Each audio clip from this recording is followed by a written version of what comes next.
మాట్లాడారు. ఏం చేస్తే గౌరవం వచ్చింది? మనకు ఒక 10 రూపాయలు సహాయం చేసినంత మనకు సామాజికంగా మన గౌరవం పెరిగిపోదు. మన పిల్లలు విద్యావంతులైతే ఖచ్చితంగా వారికి సామాజిక గౌరవం పెరుగుతుంది. ఈ రోజు సామాజిక సాధికార బస్సు యాత్ర ఈ వేదిక మీద ఉంది. ఎవరు? బడుగు బలహీన వర్గాల ఆశాజ్యోతి మన పిల్లి సుభాష్ చంద్రబోస్ అన్న పార్లమెంట్ లో అడుగు పెట్టాడు. ఇక్కడ పక్కనే ఉన్న నా సోదరి మీ ఎంపీ చింత అనురాధ గారు పార్లమెంట్ లో అడుగు పెట్టారు. నా వెనకనే ఉన్న జూపూడి ప్రభాకర్ అన్న, నా వెనకనే ఉన్న పెద్దలు మన అన్నయ్య కుడిపూడి సూర్యనారాయణ అన్న, ఇదిగో నా సోదరి మీ మున్సిపల్ చైర్మన్ దుర్గారాణమ్మ. సామాజిక సాధికార యాత్ర అంటే ఇదే.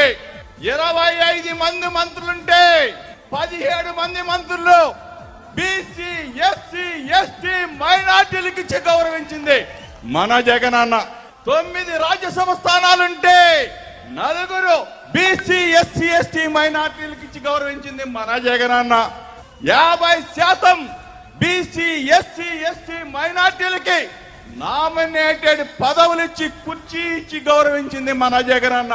75 సంవత్సరాల స్వతంత్ర భారతదేశ చరిత్రలో 28 రాష్ట్రాలుంటే 28 రాష్ట్రాలకి ముఖ్యమంత్రులుంటే మన జగనన్న లాగా ఎవరైనా సామాజిక న్యాయం పాటించారా అని చెప్పి అడుగుతా ఉన్నా.